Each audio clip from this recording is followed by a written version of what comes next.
big, and we carry cell phones around to talk to EMS. So EMS called. It was 4 a.m. when all the interesting patient comes in, right? And I have to call you in the middle of the night. I know you hate that. So it's 4 a.m., and EMS calls and says, Dr. Murphy, we have a 90-year-old patient from a skilled nursing facility, and she's septic, she's in shock, we need a bed, we're 5 minutes out. I said, okay, put her in bed 45, I'll meet you there. So they rolled around the corner, and I started walking with them, and I got a report, and it was obvious from her vital signs that her respiratory rate was equal to her blood pressure, which is bad. We should add that to our sepsis protocol, right? Respiratory rate equals systolic blood pressure equals danger. Maybe call the morgue. They might end up there. So she looked terrible. She was mottled. She was diaphoretic, tachypnic. Her pressure was about 60, and her respiratory rate was about also.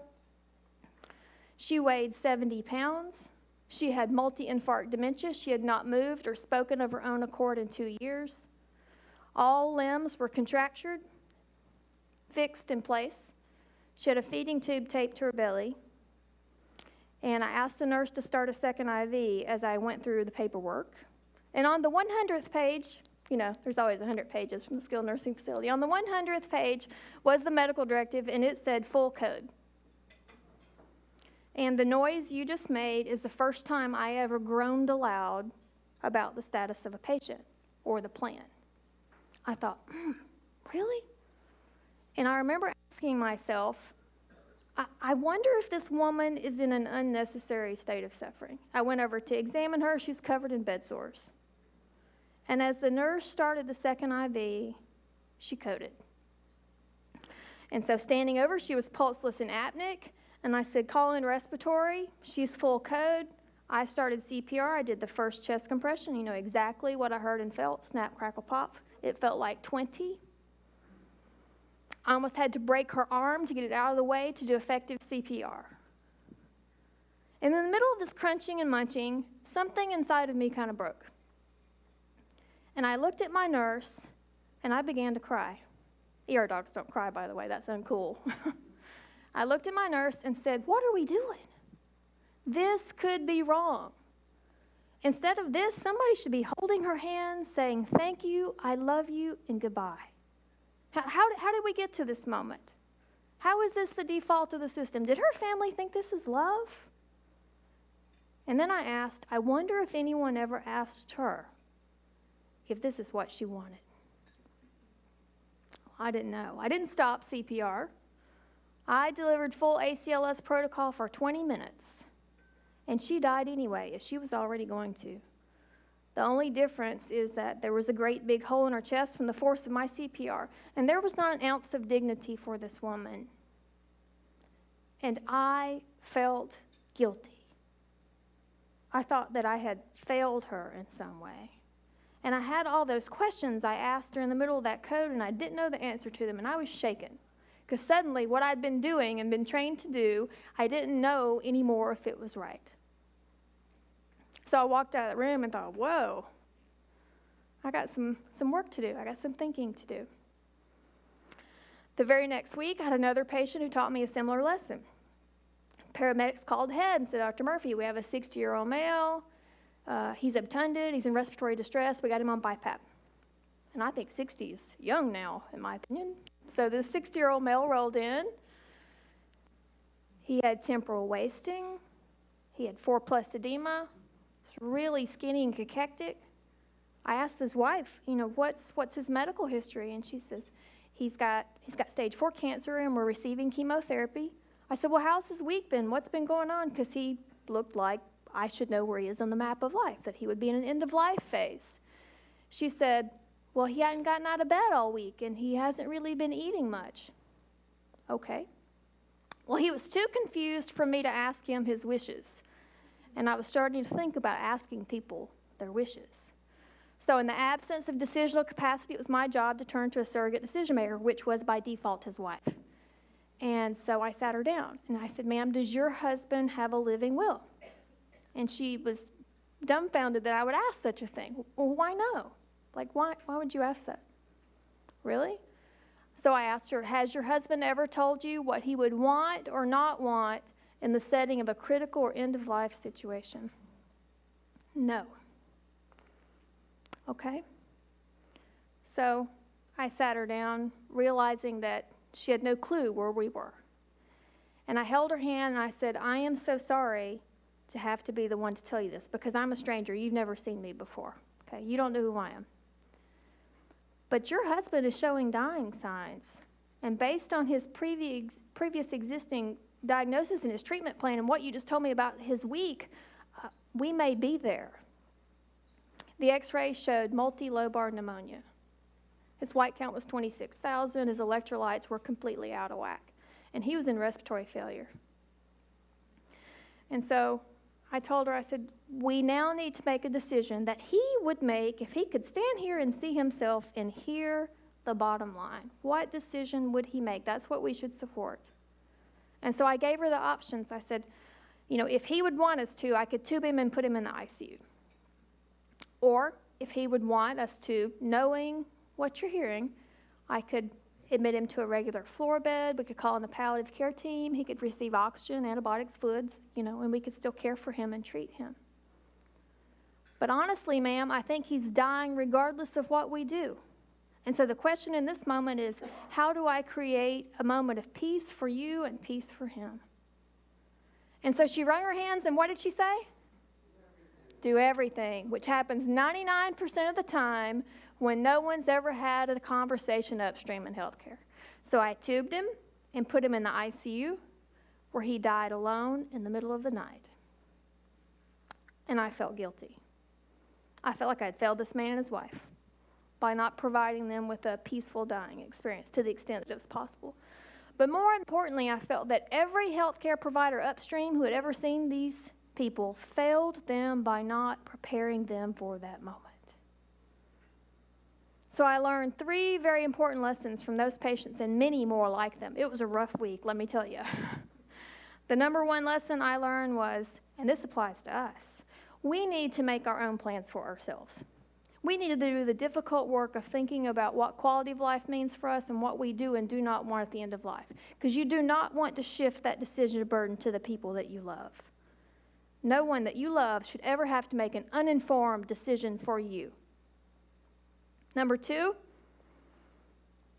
the family needs to hear this decision and the healthcare system needs to support it. So not only do you need to make it, people need to see it written and they need to hear it from you from the horse's mouth. And the 3rd lesson I learned, which was the most difficult for a physician to learn, by far the most difficult, is that there's a place and time at the end of a long life or terminal illness when it's okay to die. I don't have the eternity pill, neither does anyone else that I know. And so when that time comes, how do we prepare for peace? You see, I left medical school and residency somehow thinking that death was failure. That's what morbidity and mortality conferences do for you. You get freaked out.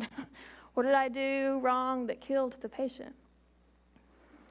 And in 2016, for me, death sometimes is still failure. There are people I really, really want to save, and I can't. But more important for me in 2016, this is my new perspective. Failure to prepare people for a good death is failure. To the extent that we try so hard to give people a good life, by golly, we better give them a good death too. That's part of what you signed up to do.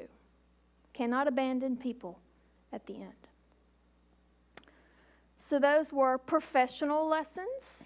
I think you would all agree with me that it's different when it's personal.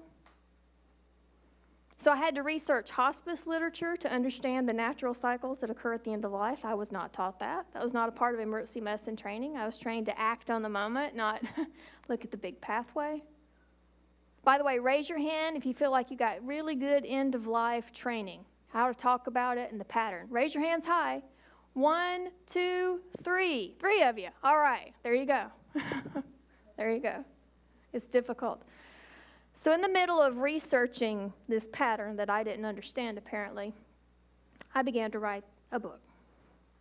At the end of the chapter where I describe what happens naturally at the end of life, a light bulb went off for me, and I thought, oh my God, my very own grandmother fits this pattern. And then I didn't realize that until this moment. So my grandmother was an 86-year-old independent living female, lived in her own home in Tuscaloosa. I lived 2 hours away. Things had begun to change for her. She was the family matriarch. She told us all what to do, and we said, yes, ma'am. You know the type, right? She stopped growing tomatoes, which is a big deal. I'm from a family of farmers. If you're not growing something, there's something definitely wrong with you. So she stopped growing tomatoes. She was beginning to fall, multiple falls. Went to the hospital 3 times, 3 admissions with no clear diagnosis, very complicated course of symptoms. She was losing weight. She was sleeping more. She was giving things away. She was beginning to write people's names on pictures on the back of the wall.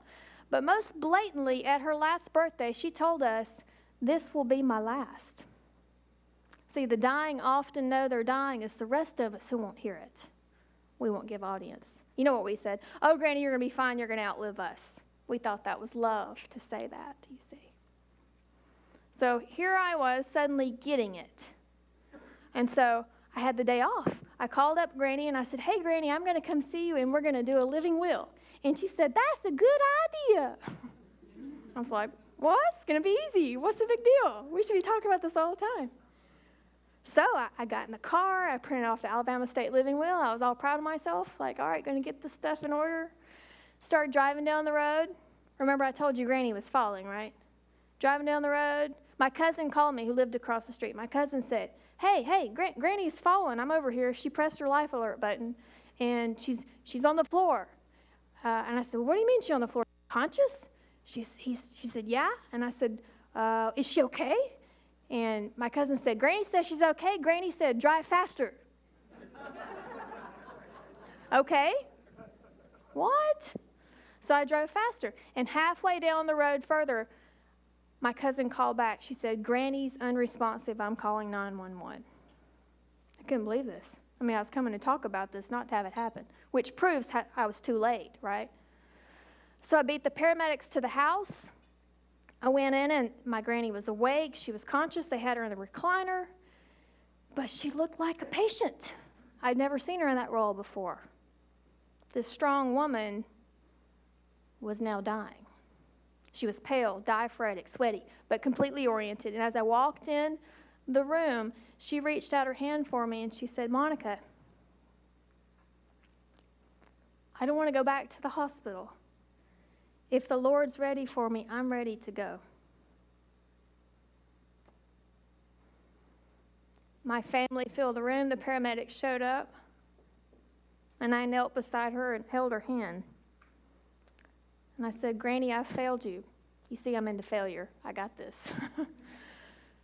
I haven't gotten us ready for this. I'm the only person ever to go to college in my family. I'm the family doctor. I mean, I'm the one that's supposed to be preparing people, and I didn't get it till today. We don't have hospice here, which she was probably hospice appropriate. We don't have home health. We don't have anything. It's just us, the family, and the community here. And they're not going to be okay with you just staying because we're not prepared. We haven't talked about it. So I said, "I promise you, if you'll go in the ambulance and I'll go with you, we'll go to the hospital, get ourselves organized, and I'll bring you home. And I'll take care of you myself." And she said, "Okay." But before we got in that ambulance, I had come to ask her health care wishes. And I knew that we couldn't leave without my family hearing it because I had just learned that from the other patients.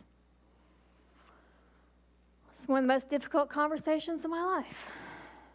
I told my family, I said, "Come over here and stand near Granny because her voice is weak. I'm going to ask her some questions. It's going to be hard to hear this, but whatever she says, we're going to obey because this is not about us. This is about her." So I asked her the hardest questions you'll ever ask someone you love. "Granny, when your heart stops beating, not if, when, do you want us to do chest compressions and shocks?" And I talked about the risks, benefits, and alternatives to CPR, broken ribs, pneumothorax, hemothorax, solid organ injury, prolonged ventilators. She said, "No, I'm okay to go." "Granny, when you stop breathing," talked about the breathing machine, risk, benefits, and alternatives, trachs, ICU care. And she said, "No." That was hard to hear. It was hard to hear. But I looked at my family and I said, you heard that. That's what we're going to do, or not do, rather. And I looked at the paramedics and said, can you obey that? And they said, you the doc. So I gave my medical control number real quick. And we went to the hospital. So we went to our local facility. And in the emergency department, she told the ER doc the same thing. And in the admission orders were written, do not resuscitate, allow natural death. And we got placed in a regular floor bed. And I'm so pleased that I had the guts to have that conversation and that she gave us clear answers. Because over the next 18 hours, my granny died in my arms, right there in room 437. And it was one of the most beautiful and painful experiences of my entire life. But I got to hold her hand and say, thank you, I love you, and goodbye. It was a sacred and holy moment, to be honest. The nurse walked in, a 50-year-old male nurse. He'd done this for years and years, and he said, I want to thank you for honoring her wishes and letting her go this peacefully. He said, as a matter of fact, I've never seen anything like it. And I looked at him and I said, I've been a doctor for 7 years and I haven't either.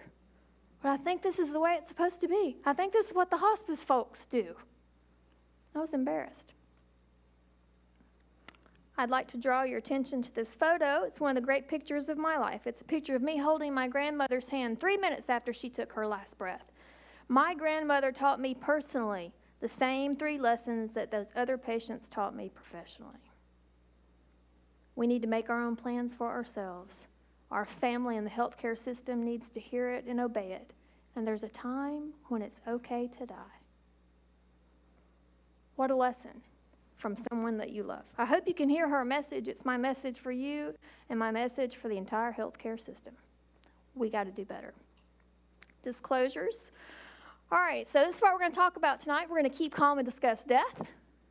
Death is not contagious. You can't catch it by talking about it. I've been talking about death for 6 years, and I'm not dead yet. Stay tuned.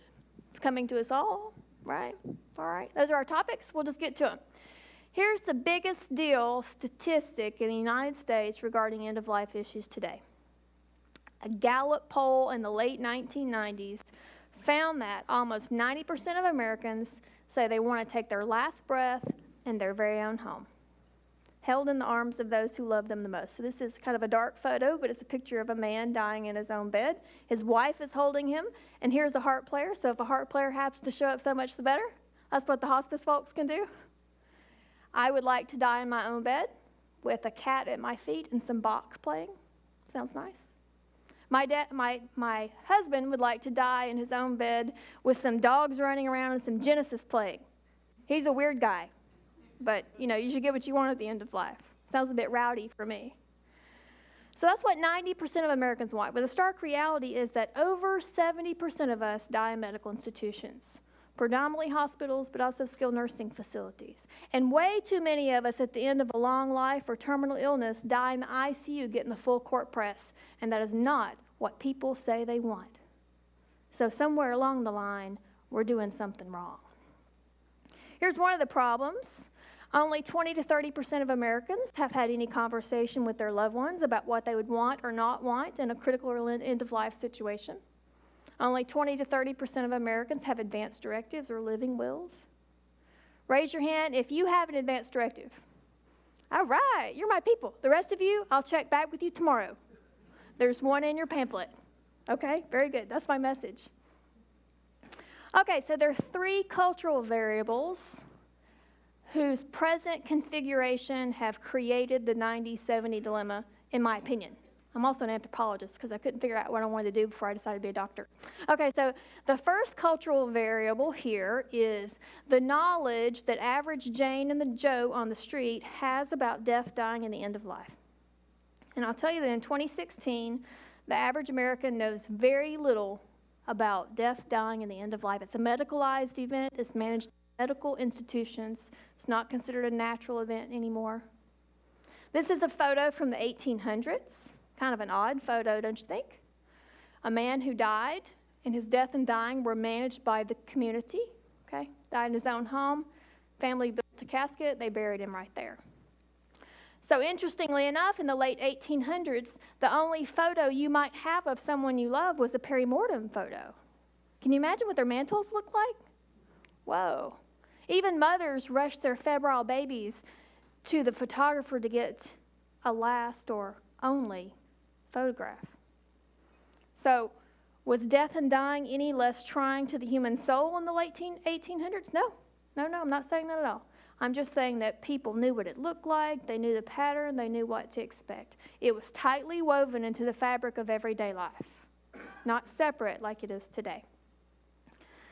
The second variable is the quality of our modern human relationships, and I'll tell you something you already know. We live in an emotionally fractured society. This is huge when someone lays dying. We cannot divorce emotions from medical decision making, so today I will tell you that we should manage emotions and be emotionally present to have these types of conversations. The third variable at play here is what average Jane and Joe on the street believes about what happens in the house of medicine. And I told you, they already think we got the eternity pill, right? So they think we're working miracles in here. And sometimes we are, okay? But we haven't solved the problem of death. Now, Google says they're getting there, but I don't know about all that, all right? The Google boys are trying to solve the problem. So this, of course, is a photo of a ventilator. And we've come to a time in history where people think at the end of a long life or terminal illness that increasing use of this is going to buy us more of this. And that, my friends, in general, is a lie. It's a lie. And we, the healthcare providers, need to be telling people the honest and compassionate truth. So this is how I believe these things are presently related. We live in a time where we're fighting death at all costs, and I'll call that our ICU medicine, high dependence on that. And to the extent that we've fought death at all costs, we've actually altered the natural contours of death. It looks very different to die in an ICU setting than it looks to die at home under hospice conditions. I go in the ICU and I can't tell who's about to die because everything's artificially supported, right? No wonder the family doesn't know. To the extent that we're fighting death at all costs, we're not doing the emotional work required to be okay with dying, right? And then to the extent that we don't know our loved one is showing end-of-life signs, and we've not done the work of closure that's required at the end of life. To that extent, when that person rolls into the ER, that family will say, Dr. Murphy, yes, do everything. Put her on the full court press. I'm not ready, and I didn't know. So these are our issues. Let's talk about them in detail. Why is it that people know very little about death and dying? These are generational changes that have occurred over time. 100 years ago, the vast majority of Americans lived on farms. Raise your hand if you've ever lived on a farm. Me? Yes, sir. Dr. Umana, did you see the birth and death of animals on your farm? That's correct. So the birth and death cycle was embedded in everyday life. So up until very recently, I lived on a farm with my daughters and chickens. So my girls have seen chickens hatch and little baby chickens run around, and my daughters have seen chickens die.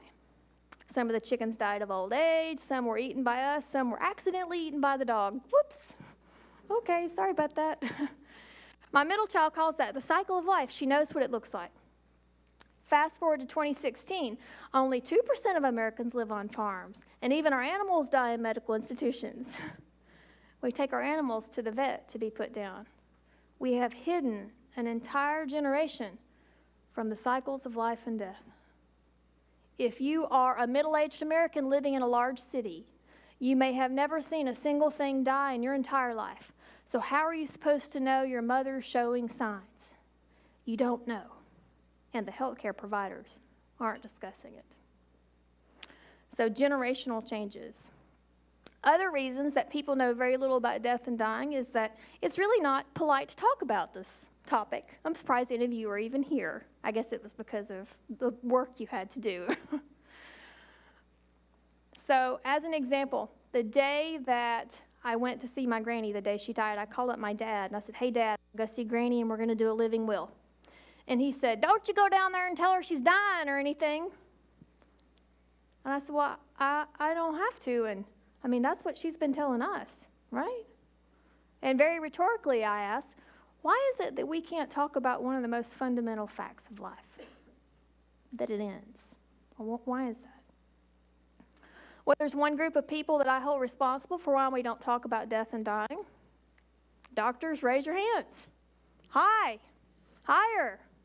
You're all in denial. It's us, okay?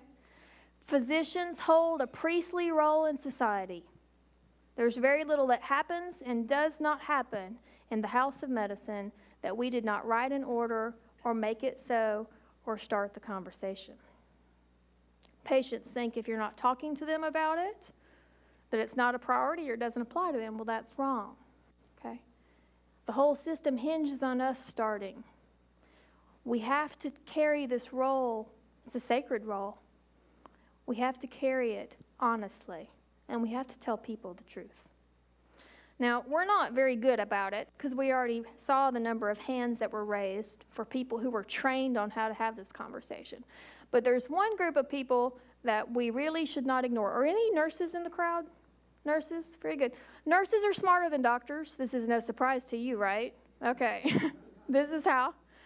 So doctors are trained very narrowly and deeply in the biomedical model of medicine. So I see Pam as a group of organs and organ systems and a beautiful bag of skin, the integumentary system.